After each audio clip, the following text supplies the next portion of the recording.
Bright Tuty. Every student matters. Hello, dear students. Welcome to another lecture. In this class, we are going to begin with the reading section of Class 11th Alternative English Nagaland Board.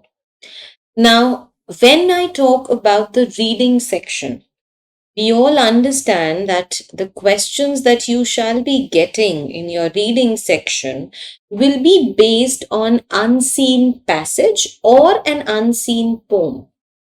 Now, the reason why an unseen passage or an unseen poem is a part of your syllabus, is a part of your examination, is so that a teacher can assess your comprehension skills.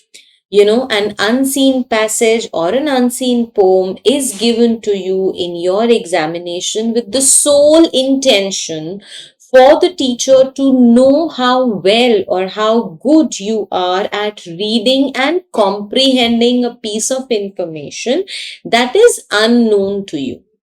When I talk about reading comprehensions, there are so many words and there are so many phrases that you shall come across that will be new to you. You would not, know about them or would have read about them prior.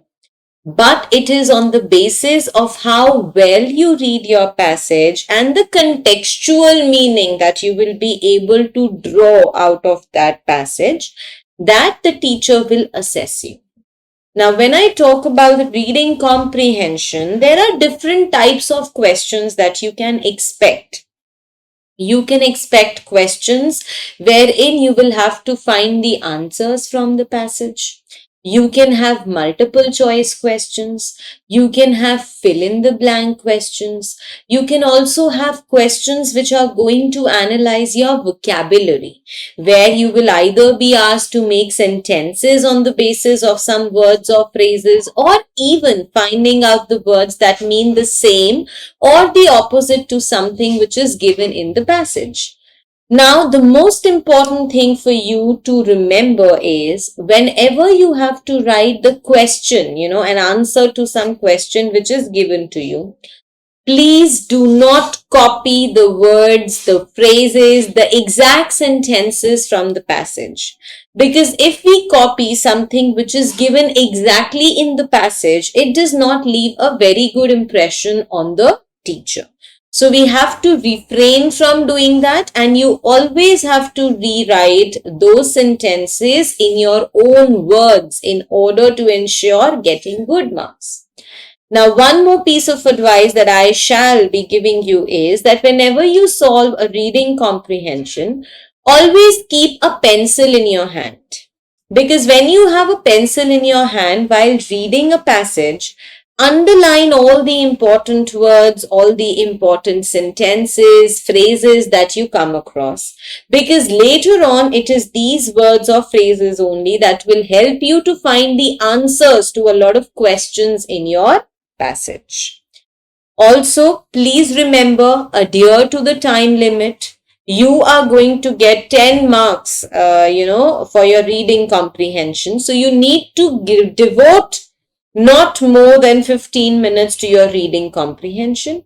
So make sure that you are preparing so well for your reading comprehensions that this stipulated time that you've decided for your reading comprehension is met out comfortably. Now, as we are going to solve all the reading comprehension worksheets that are given in your book, I am sure your confidence of solving them better is going to increase, and you shall be able, you'd be able to get full marks in your paper as well. So without much ado, let us move on to the first worksheet given in your book of the reading section. Now it says, storm chasing is the pursuit of severe weather conditions such as tornadoes, cyclones, typhoons, and other storms. For a storm chaser, an impending storm classifies not as terrible and devastating, but as great and exciting. So, just by reading the first word of the first paragraph only, we have got to know what the passage is talking about. So we are going to read about storm chasing and storm chasers. So storm chasing is the pursuit. Pursuit means something which is an activity, something that you like to spend your time in doing. So when we have things like tornadoes, cyclones, typhoons and other storms, we have storm chasers who love to chase these storms. Now for a storm chaser, these impending storms, impending means something which is yet to happen. So these impending storms, these are not something which a storm chaser will classify as terrible or devastating, something which is disastrous. Rather, for a storm chaser, such storms are great and they are exciting. A professional storm chaser chases storms to collect scientific data, predict weather patterns and forecast its arrival, what speed it may have and where it is likely to hit with full force. Various authorities benefit from such information as they gear themselves for the eventuality, but are also able to educate the people in being disaster ready. So, a professional storm chaser knows, what to do. Now, since we are talking about somebody who's a professional, so why does a professional or what does a professional storm chaser do? A professional storm chaser chases storms so that they are able to collect some scientific data. They are able to predict the pattern of the weather condition, to forecast its arrival, to predict when a storm is going to hit, what speed the storm is going to have, and what are the areas where the storm is likely to hit with a full force. Now, such information which is collected by the professional storm chasers is obviously used by the authorities, because using such information they are able to not only educate people so that the people can get themselves ready for the storm, but also gear themselves up, prepare themselves as well. Now, the opposite of a professional is amateur. Amateur is a word that we use for somebody who's not professional but does something just out of fun. So an amateur chaser is likely to chase it to witness its beauty, ravishing strength, the cloud structures it may form, the vortices it may have, while some others have photographic interests and go out in search of exceptional photographs of a barrage of hail and lightning and skyscapes as they unfold. So when a professional storm chaser looks out for some good information that can be of help to everyone, an amateur storm chaser only chases the storm so that he or she can end up looking at its beauty. Savage means something which is cruel or ruthless. So can look at its savage beauty, the strength of a storm, the structure that it forms, the kind of destruction that it causes. Some who are interested in good photographs, they look up to a storm with a hope that they shall be able to click some wonderful pictures of a hailstorm or lightning or the skyscape that it forms. A majority of storm chasers are meteorologists who study them in order to predict the weather patterns. They observe the approaching storm and compare the previous data on hand with the current one to zero in on the location where it is likely to be the most vicious. Now, the majority of storm chasers are basically meteorologists. Now, who are meteorologists? The professionals or the people who are trained to predict the weather or the climatic changes.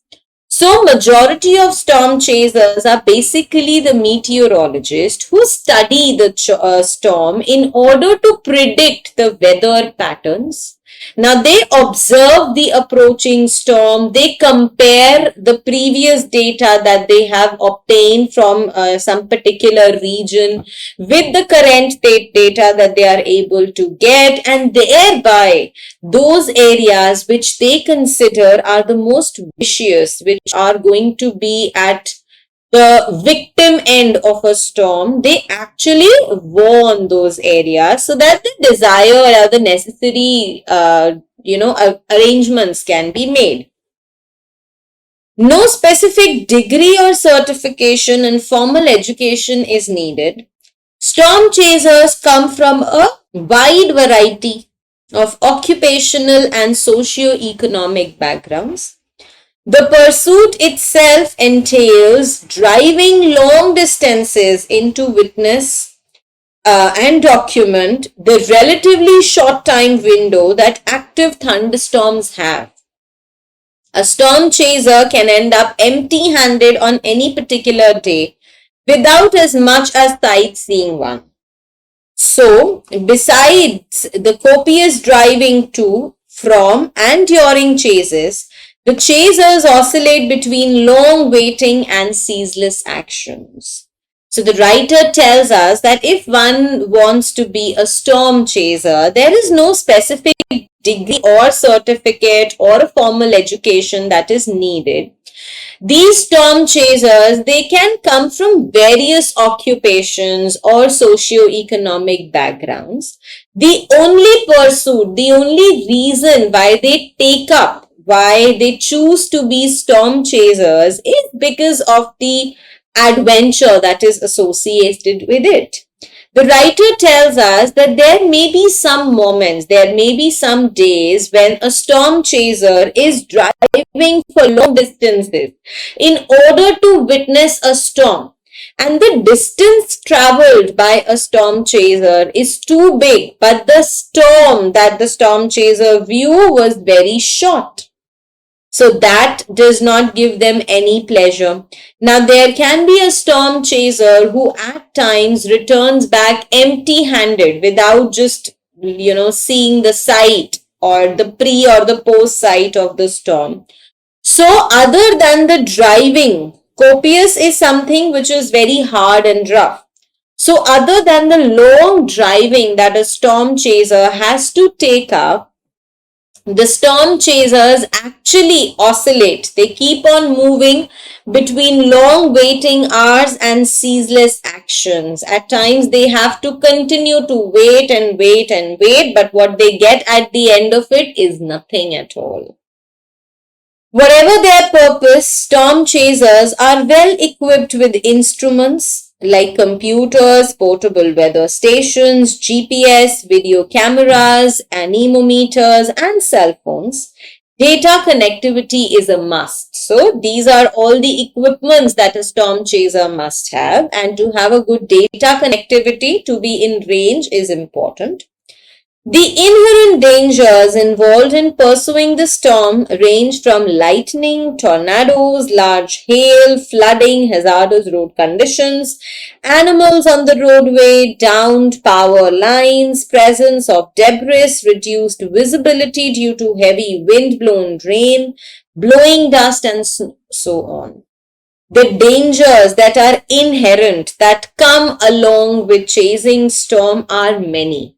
One can face lightning, tornadoes, there can be large hail, hailstorm, there can be flooding, there can be some very hazardous, very bad road conditions. One might come across animals on the road, one may come across power cuts, then the presence of some debris, the things which are destroyed because of the storm, reduced visibility because of the rain, and a lot more things. So, is storm chasing a career option? How much salary can one get for the job of a storm chaser? Now, you must be wondering if this is a good career option and if one gets to earn good or not. The answer to such question lies in a simple fact. Storms are seasonal and occur during a certain period during a year.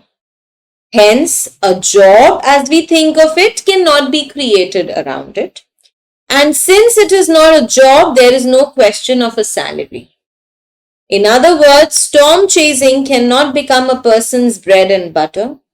Only a few chasers are able to make it profitable, but people take it up out for passion, for adventure, and curiosity about the mother nature. So the writer has clarified this very well, that this is something which is seasonal. A storm is not something which will happen on an everyday basis. It is seasonal in nature. So something which is seasonal that takes place, let's say once a year or twice a year, obviously you cannot think of it as a job. And if it is not a job, then there is no salary which is associated with it. The people who take up being storm chasers are those who are very passionate about adventure and are curious to know about their mother nature. So this was the passage about storm chasers and storm chasing. Let us discuss the back exercises of this comprehension now. What does a professional storm chaser do? Now here, rather than why, it should be what. So what does a professional storm chaser do? We have read in our passage, a storm chaser, a professional storm chaser, as you can see in the second paragraph, collects the scientific data, predicts the weather, forecasts the arrival of a storm, the speed of a storm, and the place where it is going to hit in its full force. This is what a professional storm chaser do. How is an amateur storm chaser different from a professional in terms of approach to the storm? So as we've already discussed, for a professional storm chaser, storm chasing, when they storm chase, they help the authorities by informing them about some very serious concerns. The weather, the places where the storm is going to be severe, and so on. However, for an amateur storm chaser, the only thing that an amateur storm chaser is going to get out of storm chasing is just getting some good photographs, getting to see the sight, the skyscapes, seeing the lightning, and clicking some good photographs out of it. What kind of person would qualify to be a storm chaser? Now, again, as we have read, there is no profession, there is no educational qualification, certification, or background that one needs to have in order to become a storm chaser. The only thing that a storm chaser should have is the passion for adventure, because it is this passion only that enables a person to become a storm chaser, because one does not even get money out of it. What do storm chasers have to endure for the sake of their pursuit? Endure means what dangers are the storm chasers facing in order to chase storm. So again, we have read, it was, I believe, in the second last paragraph. Yes, so there is lightning, tornadoes, then there are hailstorms, there are floods, there is debris all around, the road conditions, the animals, the power outage, the reduced visibility, blowing dust. These are a few things that a storm chaser has to bear. Why is data connectivity a necessary requirement for storm chasers? Obviously, because a storm chaser is going to inform you or is going to analyze everything on the basis of good data. We have read that a storm chaser needs a GPS, a mobile and other instruments. And for all these instruments to work well and to be able to connect and further, forward the required information to the concerned authorities, one obviously needs a good data connection as well. What inherent dangers are involved in the pursuit of storm? We have already discussed that. The dangers we've already discussed. Why is storm chasing not a viable career option? Why is storm chasing not a good career option? Because storm chasing is something which is not regular. It takes place It is seasonal in nature, therefore it cannot be classified as a job, and something which is not a job will not pay you salaries. So therefore one should not think of storm chasing as a good career option. So you see, dear students, these questions that you had on your screen, we were able to find the answers for all these questions so easily, just because we have read and understood the passage and also simultaneously underlined all the important information that we came across, right? Let us look at the next question. Choose the correct meaning of the following words. Pursuit, as I told you, is an activity that you spend time doing. Impending is something which is going to happen in future. Vicious is something which is very cruel, very violent, very bad. Oscillate is the movement from one place to the other, so move or swing back and forth. Inherent is something that we receive or yes. So in this case, inherent means something which exists as a natural or a basic part of something. Here we are talking about the storm, okay? Hazardous is risky. So with this, my dear students, as you saw, we have completely discussed the first worksheet of reading comprehension. As you would have seen, it was very easy for us to solve the questions because we understood the passage so well. So with this, I'm going to pause here now and we'll see you all in my next lecture where I shall take up the discussion of worksheet number 2. So I will see you all in my next lecture. Thank you.